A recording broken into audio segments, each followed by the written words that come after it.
امام کی طرف سے دورونی میں 5 فرمان لے کے آیا تھا. اس کے اندر خود امام زمان 5 برس پہلے جب یہاں تھے میں نے سری مکھ فرمان سنے امام کے, اور جماعتوں کو میں نے اپنی وعظوں میں کہا بھی. اس کے اندر ایک یہ تھا کہ آپ کے گھر کی رہنی کہنی بدلو. جھونے پرانے مکانوں کے اندر ہم بیٹھے ہوئے ہیں, پیسہ جمع کرو, کرکسر سے اپنا جیون گزارو.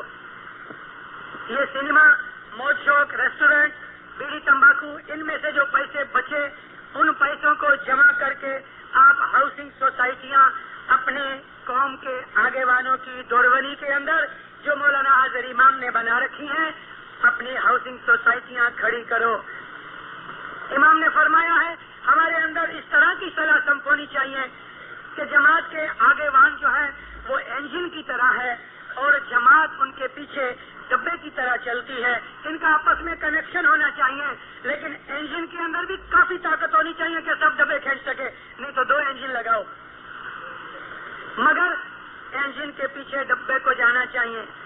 جماعت کے اندر وڈیلوں کا مان, وڈیلوں کی عزت, قوم کے لیڈروں کی عزت اور مان مولانا حاضر امام کی فرمان برداری ہے. اور قوم آگے وان جو ہیں قوم کے, ان کا یہ فرض ہے کہ وہ جماعت کا بھلا اچھے, جماعت کا بھلا ہوئے وہی کام کریں اور جماعت کو راضی کریں اور جماعت کے لیے محنت کریں. دونوں کو امام کی طرف سے یہ حکم ہے, دونوں امام کے تابعدار فرمان بردار ہیں. آپ لوگ مدد روپ بنو, سب کچھ قوم کے لیڈروں کے اوپر چھوڑ نہیں دو, بلکہ آپ تیار ہو کے ان کی دورونی کے اندر اپنی محنتیں کرو. اسی طرح سے جو میں بات کہہ گیا, ایک تو صلاح سمپ کی جو بہت ضروری ہے. تیسری بات میں نے آپ کو یہ کہی تھی کہ کرکسر کرو اور اپنے جو فیملی ہے اس کا پلان بناؤ. کہ میرے 8 بچے ہیں, یہ بچوں کو مجھے کیا بنانا ہے. ایک بچے کو یہ بناؤ, ایک بچے کو دوسرا دھندا سکھاؤ, اس کے لیے پیسے چاہیے, پیسے اکٹھے کرو اور بچے جب ہی بڑے ہو جائیں تو ان کو کسی اور دیش کی طرف بھیجو, دیشاٹن کراؤ. اگر کچھ کاٹیاواڑ میں سے سمندر پار کر کے افریقہ والے افریقہ نہ جاتے تو آج ان کا بھی حال یہی کچھ کاٹیاواڑ کے آج کے اسماعیلیوں جیسا ہی رہتا. دیش بدلاؤ, دیش کو بدلاؤ, سب کو نہیں. یعنی اپنی فیملی بڑی ہو گئی, کبھی 2-4 بھائی ہیں تو ایک آدھ بھائی کسی اور دیش میں جاوے.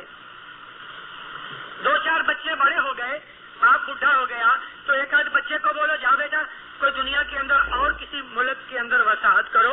باہر نکلو گے آپ کی آنکھیں کھل جائیں گی, باہر نکلو گے آپ کو نئی نئی چیزوں کا پتہ لگے گا, باہر نکلو گے آپ کا دل بھی بڑا ہو جائے گا, نئے نئے رستے ملیں گے, آگے بڑھ جاؤ گے, آبادی ہو جائے گی.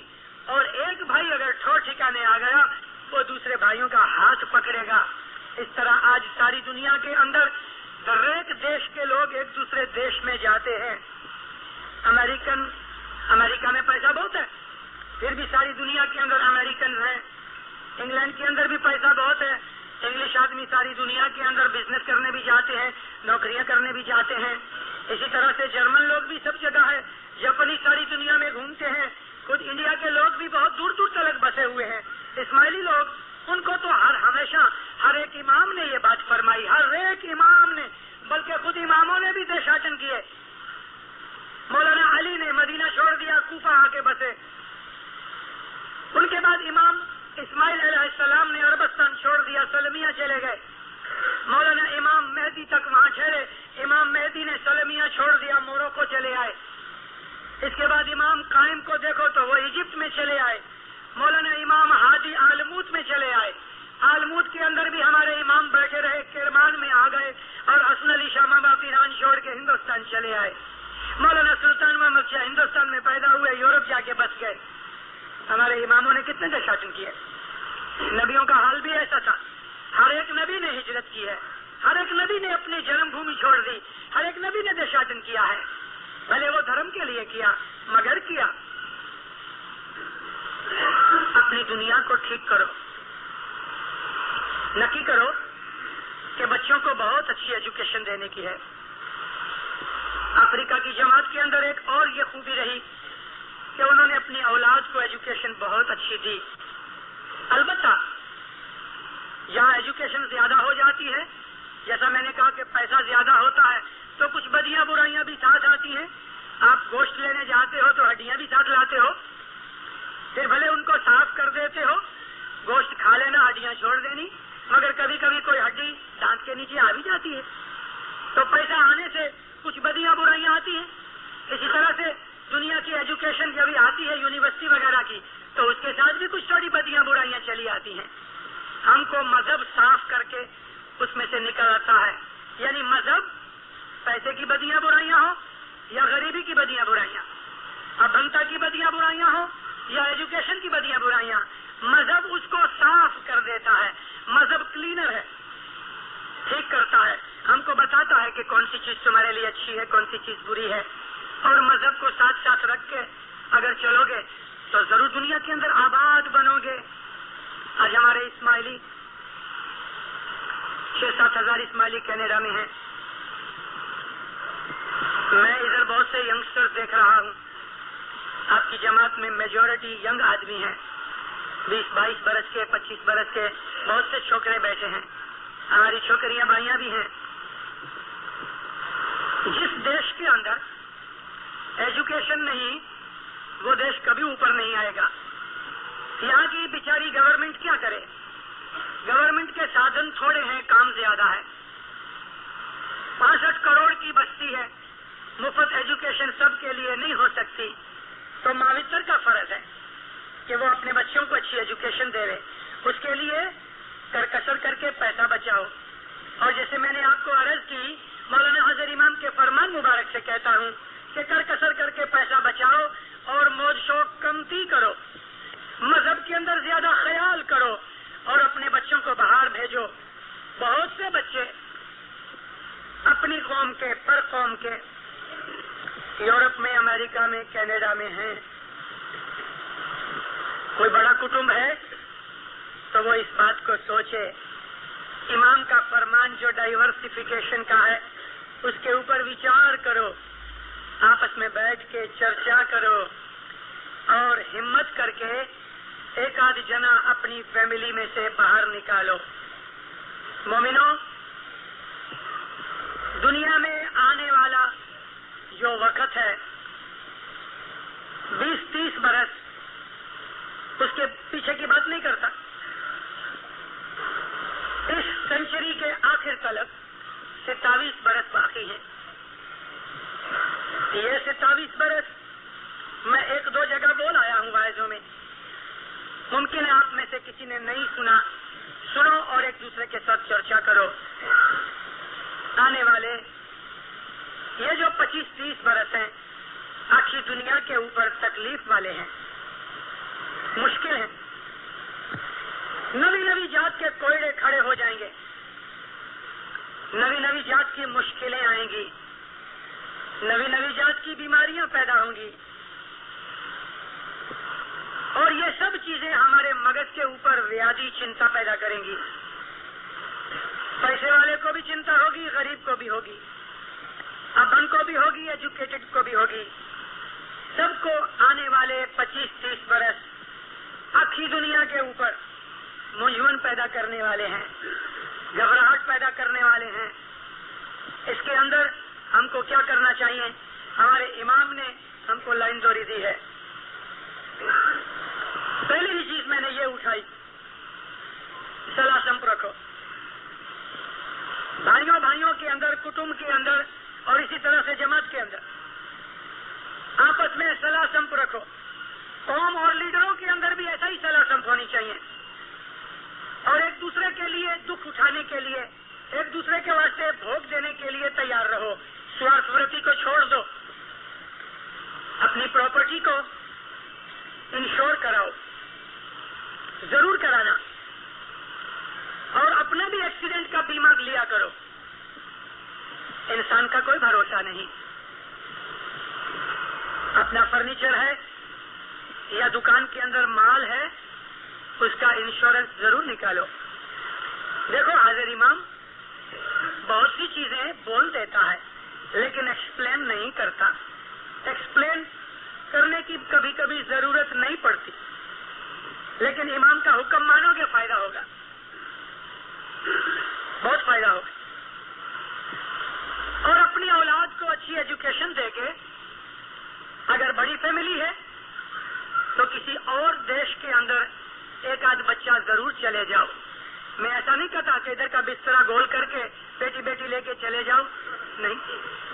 اپنے بچوں کو باہر نکالو، یا 2-4 بھائی ہیں تو ایک بھائی باہر جاوے. ایکسپینڈ کرو، پھیلاوا کرو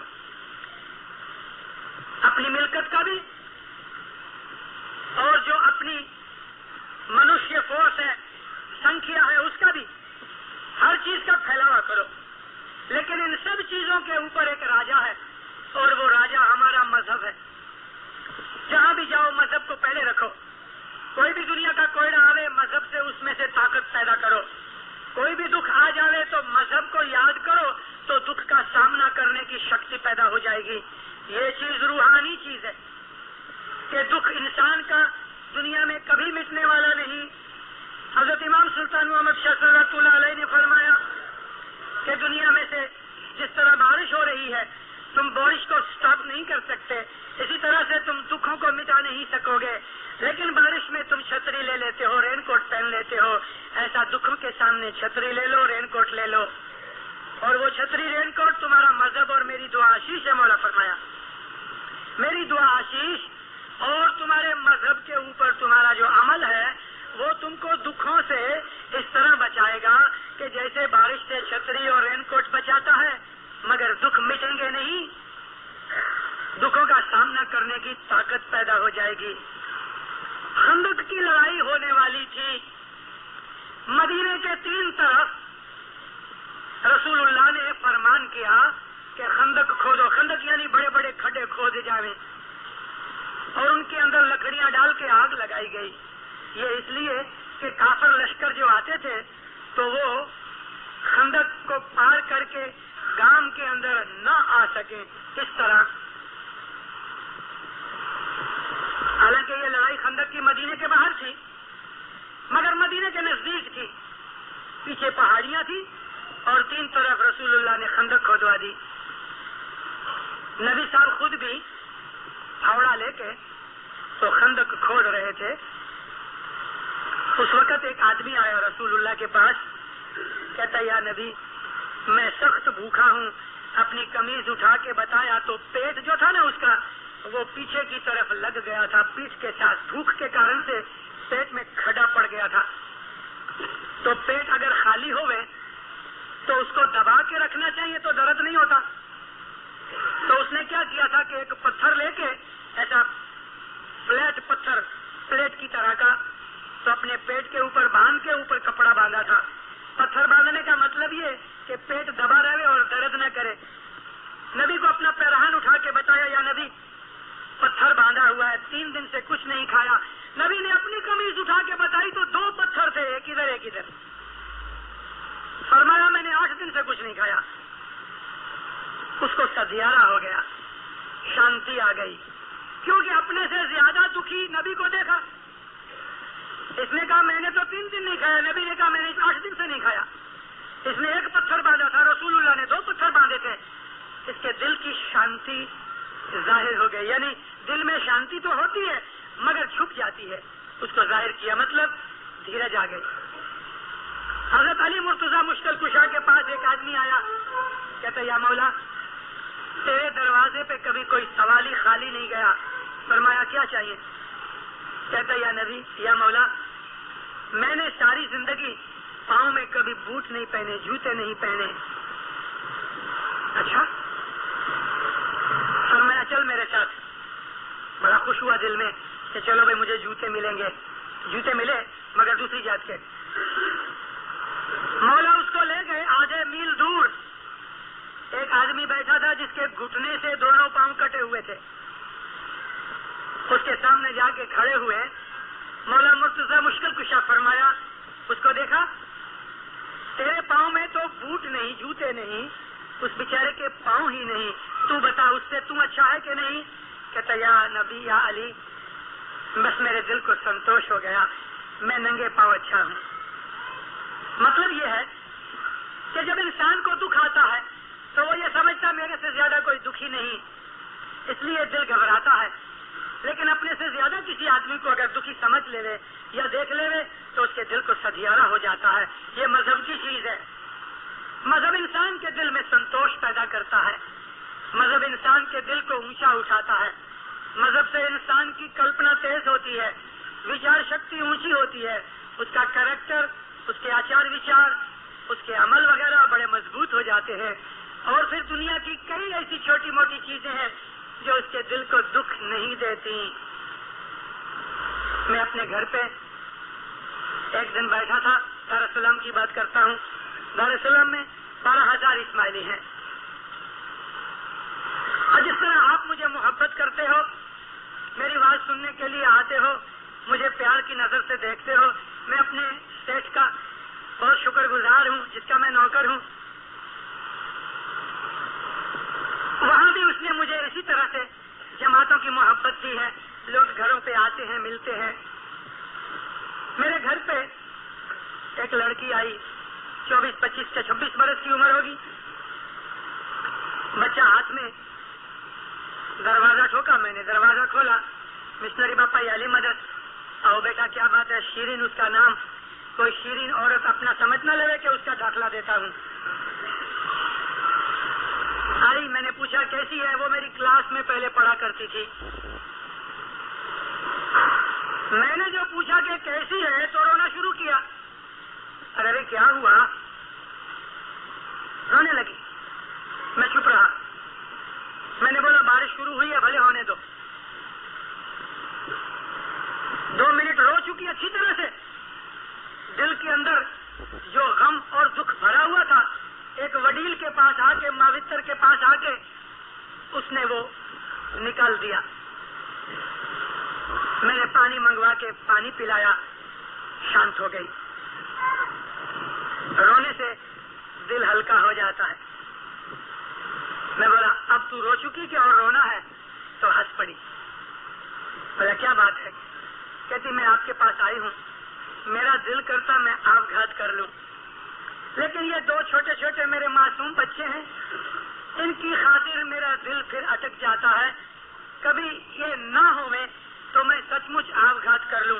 میں نے کہا دیکھ شیرین بیٹا، تو بچوں کی فکر مت کر، مجھ کو دے جا اور تجھ کو آپ گھات کرنے خوشی سے جا، اور میں بول تو میں تیرا بندوبست کر دوں۔ پھر ہنس پڑی۔ میں اس کے غم کو مٹا کے اس کو تھوڑا سا ہنسی کی طرف لانا چاہتا تھا۔ بولی آپ تو میرا مذاق کرتے ہو۔ میں بولا تو گانڈی جیسی پاگل جیسی باتیں کرتی ہے تو یہ مذاق کی باتیں ہیں؟ تیرے کو معلوم ہے آوگھات تو کون کرے؟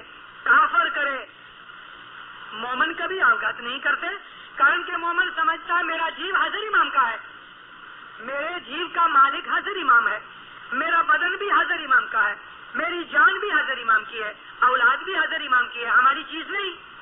تیری چیز ہوئے تو تو توڑ دے، تیری چیز ہوئے تو تو توڑ دے نا، زندگی تیری نہیں کہ تو اس کو ختم کرنا چاہتی ہے، اس لیے میں کہتا ہوں کہ تم کافر ہو گئی ہے۔ کہتی نہیں یہ بات نہیں، مگر میرا دل ایسا دکھوں سے بھر گیا، میں کیا کروں مشنری صاحب؟ میں نے کہا دیکھ میرے پاس دوا ہے، لیکن تو کرے گی نہیں۔ کہتی میں اسی لیے آئی ہوں، آپ میرے کو زہر دو گے تو بھی کھا جاؤں گی۔ میں نے کہا زہر کھانی سہلی ہے کیونکہ ایک ہی وقت کھا جائی جاتی ہے، لیکن میرے پاس جو دوا ہے وہ تیرے کو ہر روز کرنی پڑے گی، اس کے لیے مشکل ہے۔ بولتے نہیں مشنری صاحب آپ مجھے جو حکم کرو گے، آپ میرے باپ ہو، آپ میرے ماوتر ہو، آپ کے پاس میں نے سیکھا بھی ہے، میرے گرو ہو۔ میں بولا ٹھیک ہے، لیکن میری دوا کڑوی بھی بہت ہے۔ کہتی میں پی جاؤں گی۔ اس کو پکا کیا، میں نے دوا کیا بتائی، روز صبح جماعت کھانے جاؤ۔ تو میرے منہ کی طرف دیکھنے لگی۔ میں بولا کیوں کڑوی لگی نا دوا؟ کہتے مشنری صاحب بات ایسی ہے، بچے دونوں چھوٹے ہیں اور سب سے بڑا تو ساس کا دکھ ہے۔ کیا دکھ ہے تیرے کو؟ بس اٹھتے بیٹھتے بولتی رہتی ہے، کہتی ہے اپنی لڑکی کو سناتی ہے مجھے۔ میں نے کہا تو کاٹن لے کے کان بند کر لے۔ تو کہتی سارا دن دل جلتا رہتا ہے. جلے گا کیونکہ تیرے دل میں نور نہیں، انگار ہے تو جلے گا. تجھے تیری ساس کے ساتھ حسد ہے. کہتی نہیں مجھے حسد نہیں. میں نے بولا تو باتیں چھوڑ دے، میں تیرے کو دوا بتاتا ہوں، صبح روز جماعت کھانے جا. کہتے مشنری صاحب رات کو 12-1 بجے تک تو میرا دھن ہی نہیں آتا، تب تک میں سو نہیں سکتی. پھر تھوڑی سی سوتی ہوں تو یہ بچے اٹھاتے ہیں. میں نے کہا کچھ بھی ہوئے، آخری رات جاگے 1 بجے سوے کہ 9 بجے سوے، میرے کو تو یہ چاہیے تو روز صبح جماعت کھانے جا، پھر ساری رات دن سو جا. سوچ سوچ کے مجھے کہتی اچھا میں کبھی لیٹ ہو جاؤں تو. میں نے کہا کوئی بات نہیں، تو نکی کر اپنے دل میں مجھے جماعت کھانے جانا ہے. ایسا سمجھ لے کہ تیری نیند نہیں کھلی اور 6 بجے آنکھ کھلے تو جلدی سے اٹھ کے پہلے جماعت کھانے ہو گیا. 6 بجے تو 6 بجے اب کی جماعت چلی گئی ہے نا، تو بھی جماعت کھانے جا کے سجدہ کر کے اپنے مولا کو سلام کر کے چلیا. اگر ٹائم ہوئے تو ایک تسبیح نکالنا، دعا پڑھنا، اور وہاں صبح کے وقت نیاز پڑھا ہوتا ہے. کئی لوگ ایسے ہیں کہ جو صبح 8-9 بجے اپنے آفس میں جاتے ہیں تو جماعت کھانے نکل کے نیاز پی کے پھر اپنی آفس پہ جاتے ہیں صبح 9 بجے بھی. افریقہ کے جماعت خانوں میں صبح نیاز پڑی رہتی ہے، سکریت بھی پڑی رہتی ہے. سکریت کبھی ختم بھی ہو جاتی ہے مگر نیاز پڑی رہتی ہے. کم از کم 10 بجے تک نیاز پڑی رہتی ہے. میں نے کہا جاؤ کوشش کرو جلدی پہنچنے کی، نہیں تو جبھی بھی تیری آنکھ کھلے. 6 بجے کسی دن بہت لیٹ ہو گیا، غفلت آ گئی اور 7 بجے اٹھی. میں بولا 7 بجے بھی جماعت کھانے جانا. یہ ٹیک نہیں چھوڑنا، بھلے لیٹ ہو جاوے کوئی باندھا نہیں. تسبیح نکالو، مولا کے پاؤں میں سر جھکاؤ، نیاز پی کے چلیا. پرامس لیا تو میں نے دعا دی، چلی گئی. 6-8 مہینے کے بعد میں مسافری سے آیا گھر. ایک دن صبح میں جماعت خانے سے گھر جا رہا تھا تو یہ گھر سے جماعت خانے جا رہی تھی. رستے میں ملی، مجھے دیکھ کے ہنسی، چہرے کے اوپر بڑی رونق تھی. 8 مہینے کے لگ بھگ نکل گئے. شیرین کیسی ہے بیٹا؟ مشنری صاحب بہت اچھی ہوں، میں گھر پہ آ کے آپ کو رپورٹ دوں گی. اچھا. گھر پہ آئی، بچے دونوں ساتھ لائی، ہنستی ہوئی. میں نے کہا میں نے زہر منگائی ہے، کھانی ہے؟ تو آفگات کرنے کے لیے نکلی تھی، شاید ابھی واپس آفگات کے لیے آئی. کہتے نہیں باپا ابھی مذاق مت کرو، میں ابھی بہت خوش ہوں. سانس گالیاں نکالتی ہے، اب مجھے برا نہیں لگتا. میری نند میرے مارتی ہے، اب مجھے برا نہیں لگتا. مجھے سکھ کی نیند آتی ہے، بلڈ پریشر بھی ٹھیک ہو گیا، پھر ابھی نہیں دکھتا. میرے کو بھی غصہ بھی نہیں آتا. جو ہونے والا میرا مولا کرتا ہے میرے لیے اچھا. دیکھا کتنا فرق پڑ گیا، سوبھاؤ میں فرق پڑ گیا، وچار شکتی میں فرق پڑ گیا. اب کوئی برا کہتا ہے تو برا لگتا نہیں، کوئی میلے مارتا ہے تو دل جلتا نہیں، کیونکہ انگار نکل گئی دل میں سے، نور پیدا ہو گیا. اور نور تو سکھ اور شانتی دیتا ہے. کتنے بجے جاتی ہو؟ ابھی میں 5:30 5:15 پہنچ جاتی ہوں. اور رات کو مشنری صاحب پہلے تو مجھے نیند نہیں آیا کرتی تھی، اور ابھی تو میں پلنگ میں پڑتی ہوں تو 2-5 منٹ میں سو جاتی ہوں. مولا کی بندگی کرنے والوں کو بڑی بڑی ذات کی نعمتیں ملتی ہیں. میں نے کہا کہ دل میں جو نور پیدا ہوتا ہے تو سب شانتیاں آ جاتی ہیں. نہ اس کے دل میں حسد ہوتا ہے، نہ جلاپا ہوتا ہے، نہ منجھارا ہوتا ہے، نہ گھبراہٹ ہوتی ہے. وہ ہر حالت میں سکھی اور خوشی رہتا ہے. مگر یہ ساری چیزیں ایک طرف، یعنی ہماری دین کی جو پریکٹس ہے اس کے ساتھ ساتھ ہم کو دنیا بھی اونچی اٹھانی ہے. اپنی دنیا کو بھی سدھارو اور اچھا بناؤ. اور اپنی دنیا کو سدھارنے کے لیے 4-5 چیزوں کی سخت ضرورت ہے. پہلی ضرورت میں نے عرض کی آپ سب کو کہ اپنے کٹمب قبیلے فیملی کے اندر صلاح سمپ رکھو، سخت صلاح سمپ رکھو. بھائی بھائی میں، بہن بہن میں. مولانا حضرت نے فرمایا اسلامی بردرہڈ یہ ہے کہ تم آپس میں بھائی بھائی اور بہن بہن ہو، جیسے سگے بھائی بہن ہوتے ہیں. اور سگے بھائیوں کے اندر بڑی محبت ہونی چاہیے.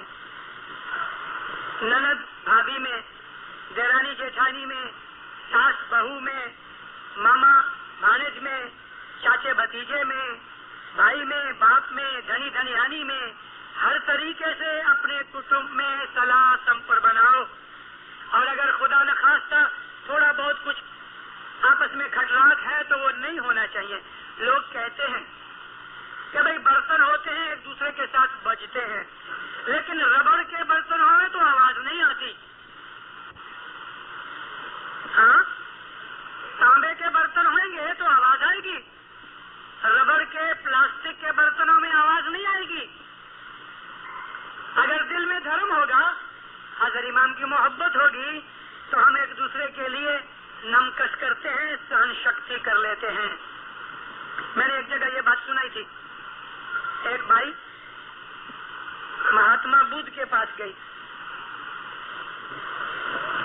مہاراج، آپ مجھے ایسا منتر بتاؤ کہ میرا دھنی میرے وش میں آ جائے.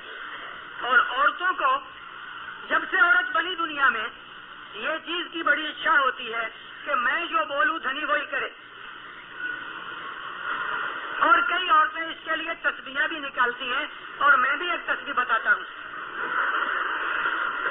یہ تسبیح رسول اکرم صلی اللہ علیہ وسلم نے بتائی ہے. نبی صاحب نے عورتوں کو دھنی کو وش کرنے کے لیے ایک تسبیح بتائی ہے. اس تسبیح کا نام ہے بی بی فاطمہ کی تسبیح. 33 دانے سبحان اللہ، 33 دانے الحمدللہ، 34 دانے اللہ اکبر.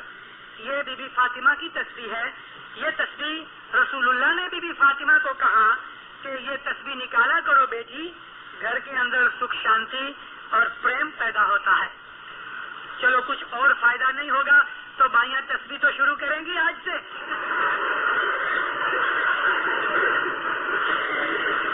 مہاتما بدھ کے پاس بھائی نے جا کے کہا،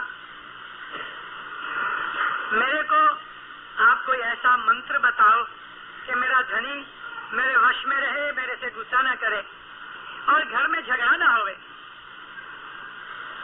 مہاتما بدھ اندر گئے، اتنی بڑی ایک سوپاری لے کے آئے، اس کے اوپر پھونک ماری، اس کو کہا بیٹی یہ تیرے کو میں سوپاری دیتا ہوں، جب بھی تیرا دھنی غصہ کرے یہ سوپاری منہ میں رکھنا، اور دیکھو کھانا بالکل نہیں، چبانا نہیں. جب وہ شانت ہو جائے تو پھر اس کو رکھ دینا کباٹ میں، سنبھال کے رکھنا. واپس کبھی غصے ہو گئے پھر اس کو نکال کے منہ میں رکھنا. بھائی بڑی راضی ہوئی، سلام کر کے چلی گئی. گھر پہنچی 2-3 دن ہوئے، کوئی گراہک کے ساتھ جھگڑ کے دھنی گھر میں آیا. ابھی گاہک کے ساتھ جھگڑا کرے تو بزنس خراب ہوتا ہے، تو اس کو تو سیٹ کرتا رہا لیکن دل کے اندر غصہ پڑا رہا. دوپہر کو آیا گھر پہ، غصہ اندر تھا چھپا ہوا. عورت کو بولا بہت بھوک لگی ہے جلدی کھانا لاؤ، تو بولی کھانے کے لیے 15 منٹ کی دیری ہے. بس وہ بگڑ گیا، وہ غصہ جو چھپا ہوا تھا نکلا باہر، گالیاں بکنے لگا. سارا دن حرام کی کمائی کھاتے رہتے ہو، ہم مرتے رہتے ہیں، کیا کرتی رہتی تھی گھر میں. وہ بھاگ کے اندر گئی اور مہاتما گوتم بدھ کی سوپاری منہ میں رکھی. ابھی سوپاری منہ میں تھی تو جواب نہ دے سکی، وہ بولتا رہا، یہ چپ رہی. تھوڑی دیر کے بعد اس کا غصہ ٹھنڈا ہوا تو بیوی کو آ کے کہتا ہے ہنس کے، آج کیا بات ہے کہ تو نے میرا سامنا نہیں کیا.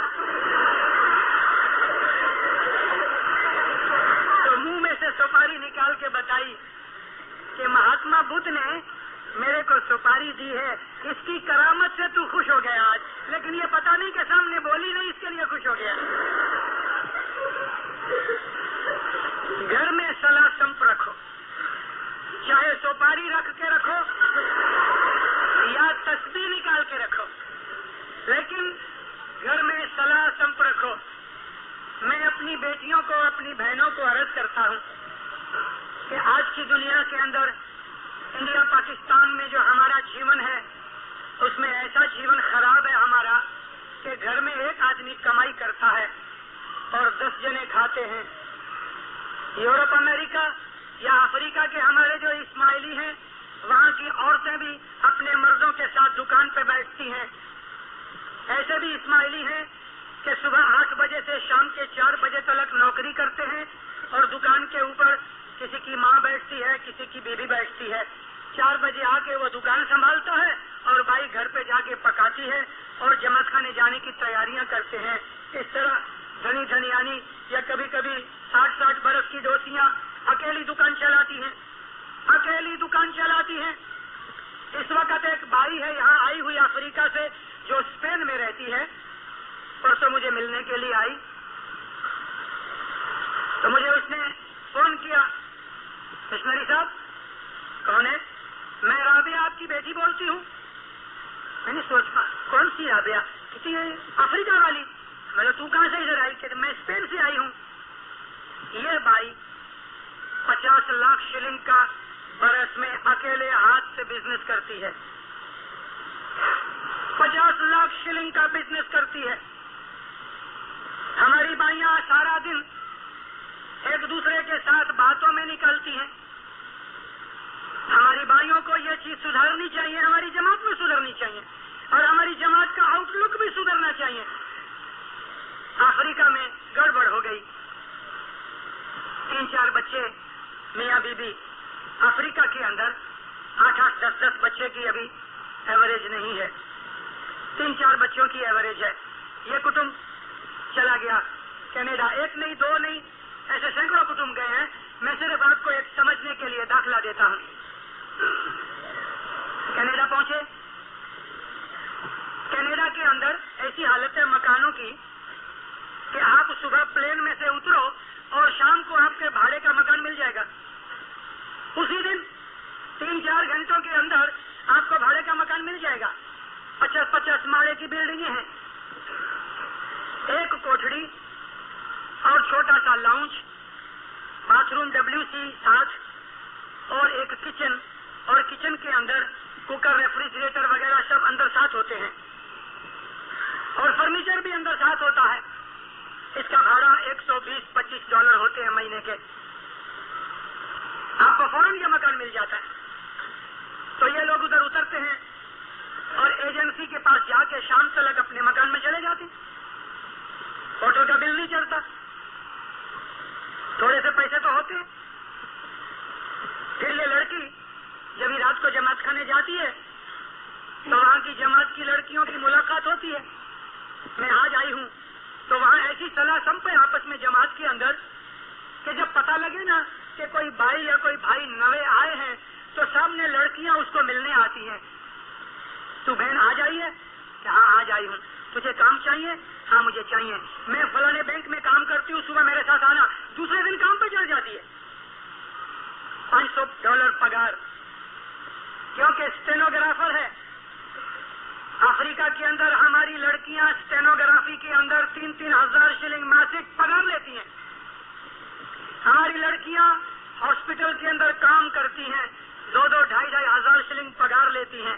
ایک پگار سے گھر چلتا ہے اور دوسرے مرد کی آوک سے وہ بچاؤ ہوتا ہے. تو 10 برس کے بعد تو ان کے پاس 1,00,000-1.5 لاکھ شلنگ ہو جاتا ہے. یہ ہے اوپر اٹھنے کے رستے. یہاں ایک مرد کماتا ہے, 10 جنے گھر میں کھاتے ہیں. کیسے اوپر آؤ گے؟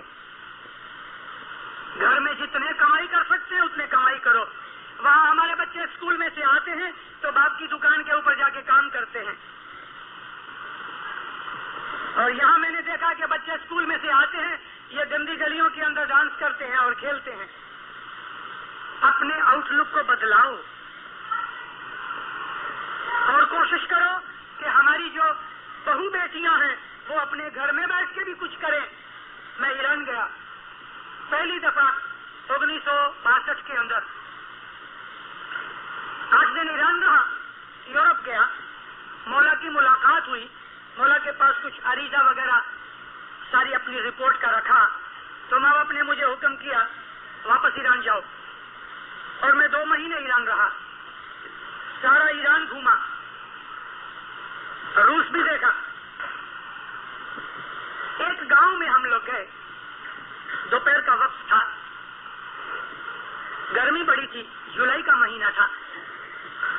میرے ساتھ ایک دو اور بھی آدمی تھے.